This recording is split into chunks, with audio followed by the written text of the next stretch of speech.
So I grew up in Young Judea, and I currently work at an organization called Repair the World, Tikkun Olam. And I really believe that what brought me here is a lot of my Young Judea experiences, and really merging together Jewish education and social justice work.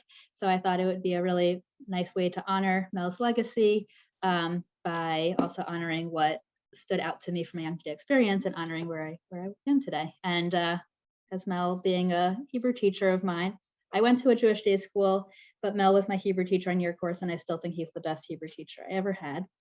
Um, so I'm really excited to be here with you today.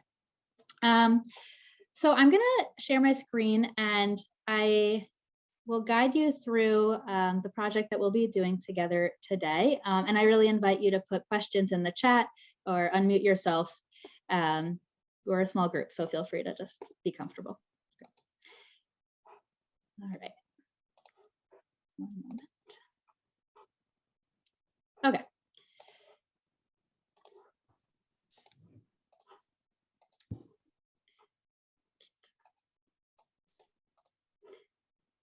Great. So I work for an organization here called Repair the World. Some of you may be familiar with it. And we work with Jewish and non-Jewish communities to volunteer to support service agencies. We work in New York City, and we also work in 12 cities throughout America. And we work on food, education, and housing justice, and legal justice and carceral justice reform. And what we do is we reach out to these organizations doing this really essential work, and our service partners ask us to gather volunteers to help them promote their work and to support their work. And one of the organizations that we work with is called Free Minds. Before we start, can you wave your hand digitally or in the video if you've done a project with Free Minds before? Okay, cool. So Free Minds started in DC, and they work on with book clubs and creative writing and poetry workshops with youth experiencing incarceration. And we will be today spending time engaging with these poems, and I'll share a lot more through that, but they really do some really fantastic work while people are in prison and also during re-entry, providing a lot of services and really focusing on how writing and creativity can really help people thrive in society. So what we're going to be doing is introducing ourselves a little bit of personal grounding.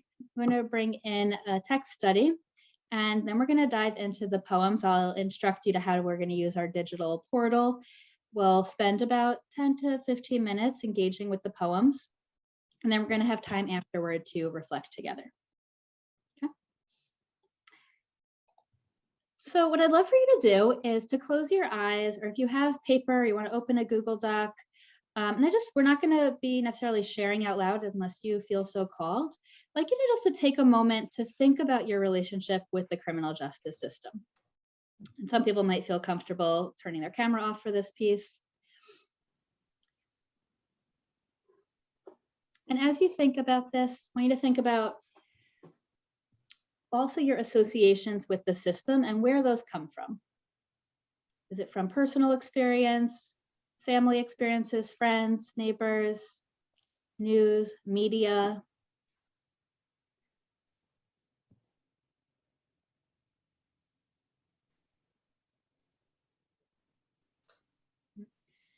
So now I'll invite anybody, if you feel comfortable and absolutely no pressure, if you'd like to unmute or put in the chat what came up for you.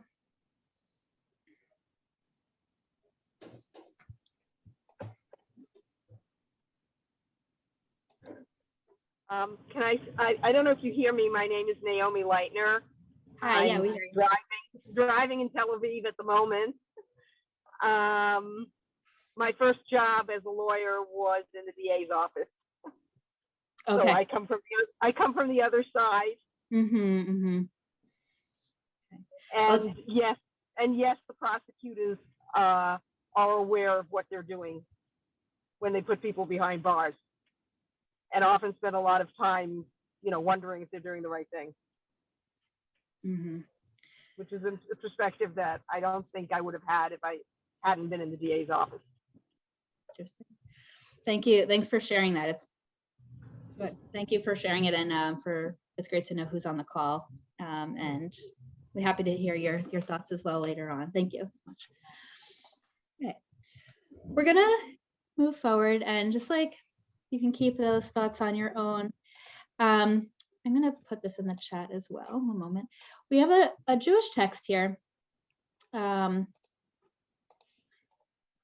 This is written by Rabbi Chaim David Halevi, who was a chief rabbi in Israel. He died in 1998, a Sephardi rabbi, and he spent a lot of time thinking about halacha, Jewish law, and how it relates to the Jewish state.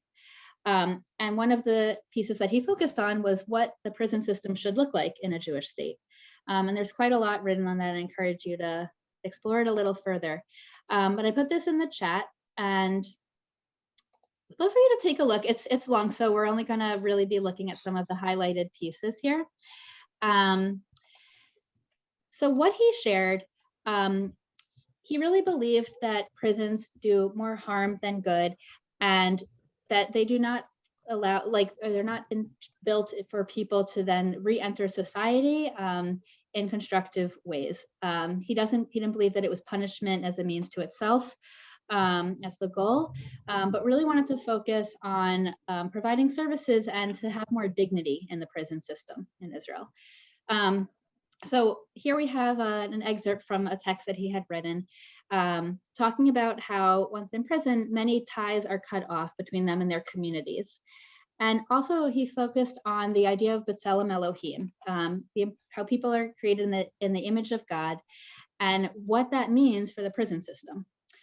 And so we could definitely have like a pretty deep conversation about this. And I also just want to guide us to the idea that he said, we can't enslave people's spirits. We can't imprison people's spirits. And Viktor Frankl comes up in my mind, if anybody has read some of his works, about the freedoms that people always have, no matter their confinements, physical or emotional, but the power that a human has in their own mental and emotional and spiritual creativity.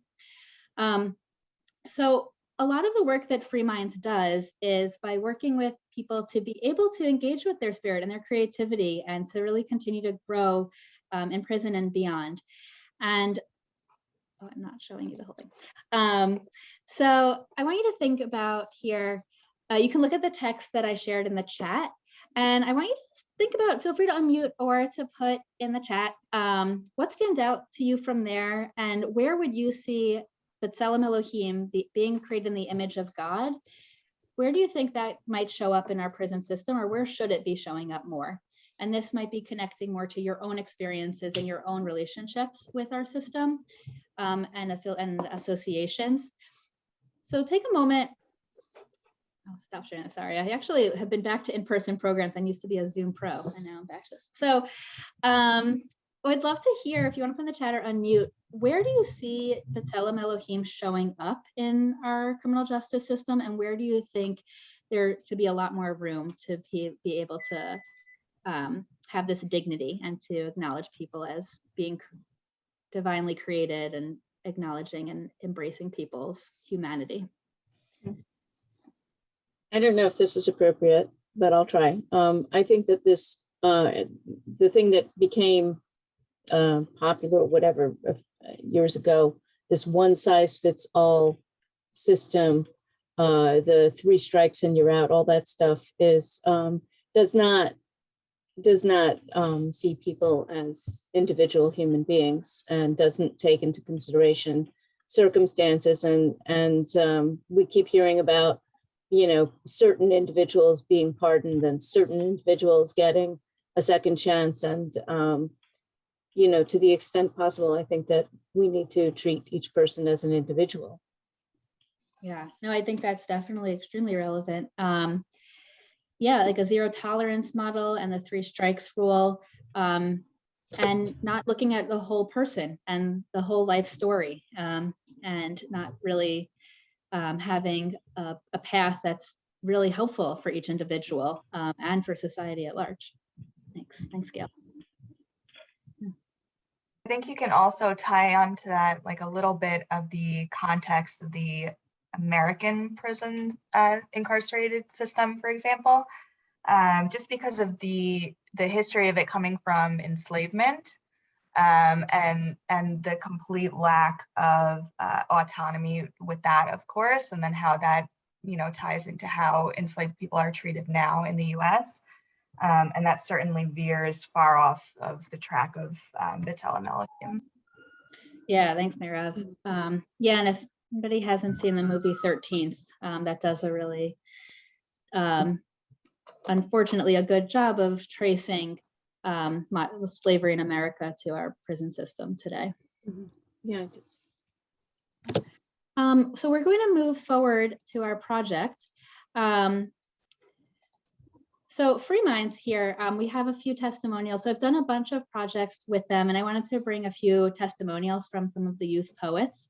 You can take a look at some of these, but basically, so they have book clubs and poetry workshops while they're in prison, and also afterward, upon reentry, continuing to be a part of these groups. And what happens is the poems are sent out to the public, and they ask for feedback. They ask for positive feedback, and then they're sent back to the individuals. And then they can rework them in their groups. And sometimes it's just like not even reworking, just getting encouragement from outside. And so many of the poets have said that it makes them feel extremely connected and really supported and empowered to keep going. Something really pretty remarkable about Free Minds and some other service agencies that work in this field is a lower recidivism rate. So the tendency to reoffend is far, far lower for people who participate in this program. So nationally, it's between 50 and 70, right now around 70, and the recidivism rate for Free Minds poets is 11, which is pretty remarkable. So what we're going to do, I'm going to send you a link to a board. I will show you how to do it. And you're going to be responding to poems. Now, what will you be asked to respond with? So they use this acronym, Free Minds uses the acronym, relatable. So you're going to be making connections. So if you see a poem, read a line that's like, oh, that reminds me of this in my life, or this feeling reminds me of this, to show like a personal connection. Encouraging and positive. This is not a grammar workshop, or it's all positive. So we don't want any red line. It's all positive. So just keep it positive. Active, really interact with it. And lasting, even though the poets are not going to be able to respond to you directly, some of the comments you make can show that it's leading you to a question that you're going to be thinking about, or you might want to ask them a question back to keep them working on it and reflecting and feeling motivated. You will see when I share the board that many of them sign it with their first name or their initials. So Free Minds asks that because they're referred to by a number, pretty much always, to use their first name or their initials, address their comment to whoever they want to be addressed in their poem, and feel free to sign it with your first name or your initials. And you can also draw on the board, which I'll show in a moment. So you can take this, I'm going to put this link in the chat, and this will be easier for me to walk you through it. All right, so I put the link in the chat, so free to open that up.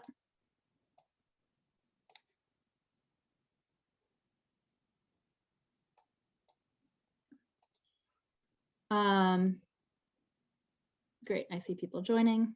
Great. Awesome. Is anybody having trouble getting on? All right, great. All right, so I'm gonna actually, if you can look back at the Zoom screen, I'm going to share mine to show you how Miro works. All right. So here you are on this board. So you can use your mouse to make it bigger, to make it smaller.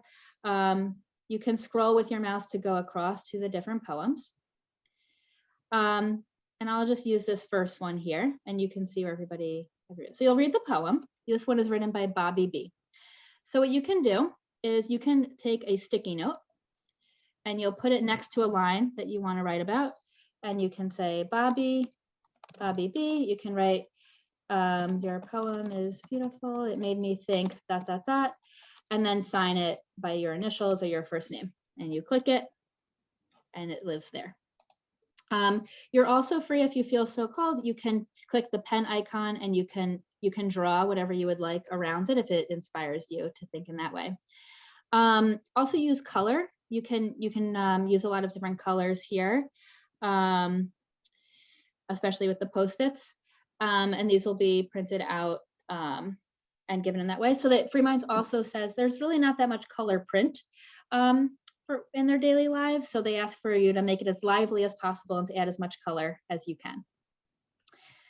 All right, are there any questions?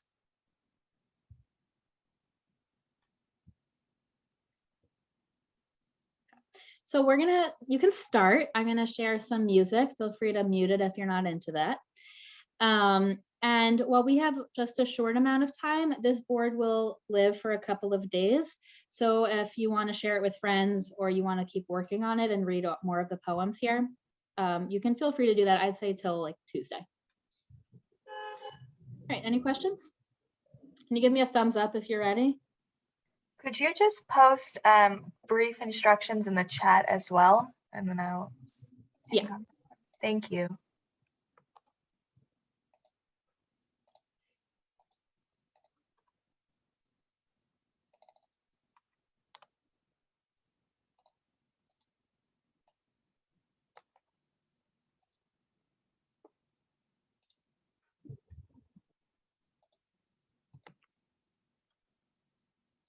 Hannah, how will we get to these at a later hour? I'm sorry, I'm still driving, so I can't really read. Oh, yeah, no problem. Mirav, maybe would you be able to share that link out somehow afterward? I can definitely do that. What I'll probably need is the emails from everyone who's in here who would want it, so I can collect that at the end. Okay. Okay.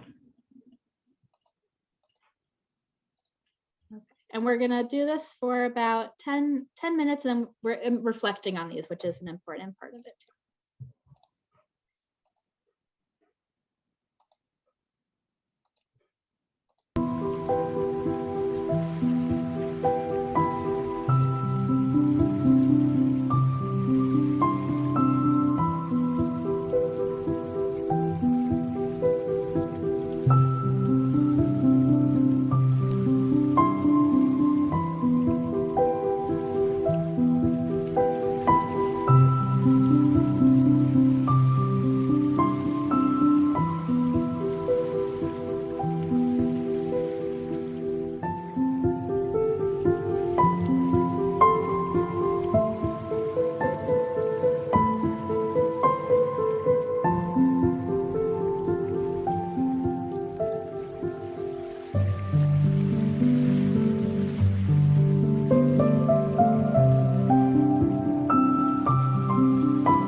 Take one more minute and then we'll come back to reflection.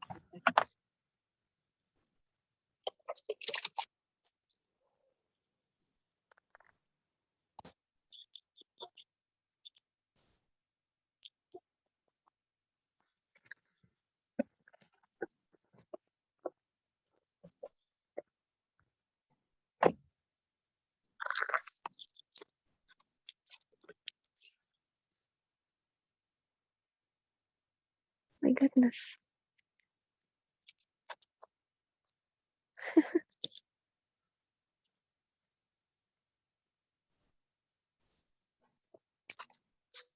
All right, finish up the poem you're looking at.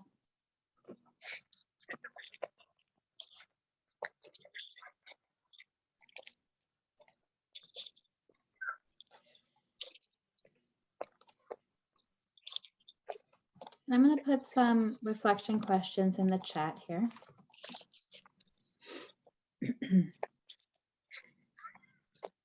And I'd love to hear from folks. We had a variety of a real varied selection of poems, but I want to hear if there's any that stood out to you in particular or a certain line. Particularly interested also what emotions you noticed.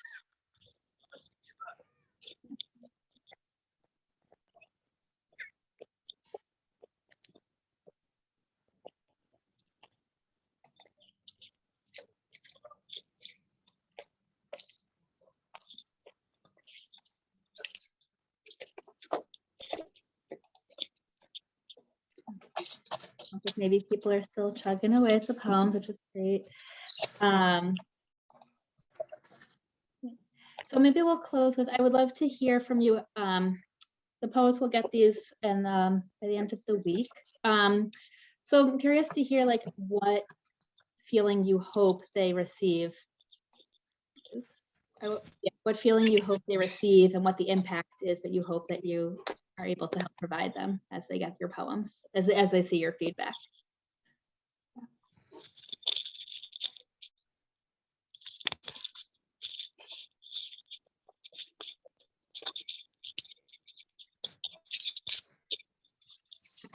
We can just close. I see we're at time, but encourage you to keep responding to the poems. That's okay. We have we actually are going to extend 5 more minutes, Hannah, just to keep up with the other delay that we had from the previous. Oh, gotcha. Okay. Yeah, so people are free to continue to respond to the poems. And I would we can do that for the rest of the time. And if people do want to pipe in with any of those responses to the reflections, feel free. Otherwise, I encourage you to continue reflecting afterward. And also want to end our time together by really thinking about like where you see B'Tselem Elohim being in the image of God, and where you see our neighbors being treated as if they are also created in the image of God, and where they're not, and what work needs to be done to be able to have that dignity. So with that, I'll close, but feel free to continue responding.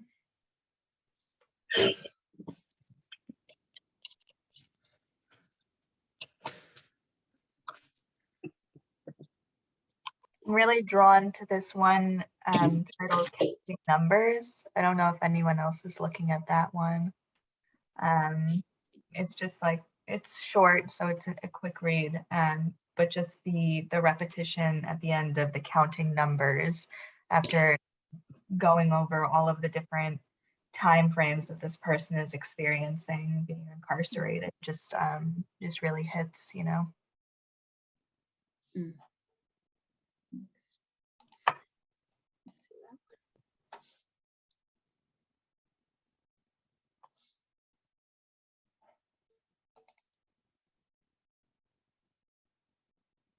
Yeah, thinking about how to react, counting numbers. Mhm. Hannah, can I say, I just managed to pull over for a second and read the one about, I think it was Pascala talking to her daughter. Mm. And how, maybe she'll understand in the future. And again, it's 30 years since I was in the prosecutor's office. I mean, it was a long time ago, but you lock up a man, you're also locking up his wife and children. The man behind bars, or in this case, the woman, it's the kids too. That's I can just say one thing that I remember like it's yesterday is, the judge gives the sentence and that shriek from the back of the courtroom when the wife realizes how long the husband's going to be away. There's a terrible price to be paid for everybody.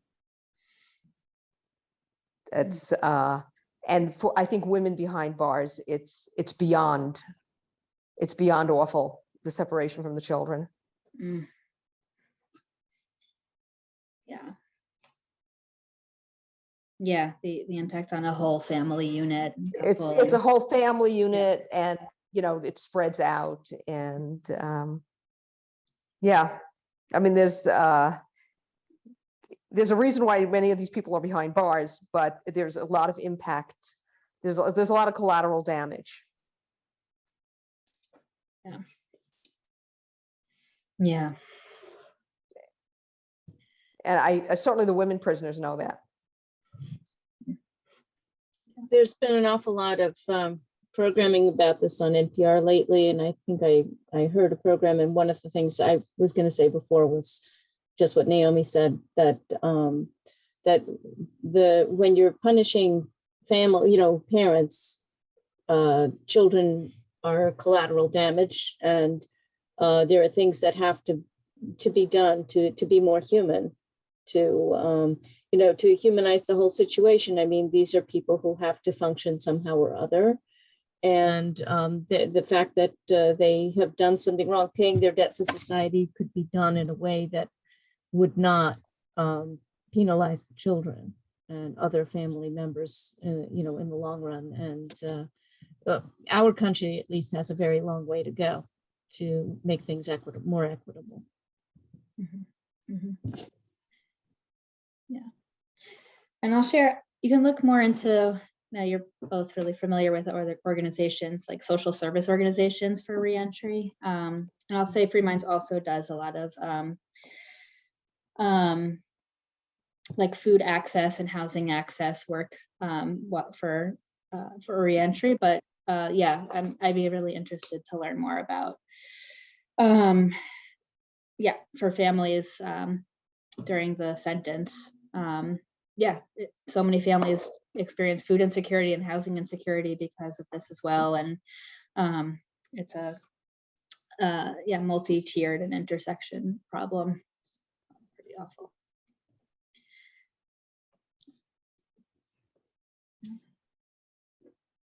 Well, thank you. I have to say that I don't know how we access this beyond this time, but this was all a navigation issue for me.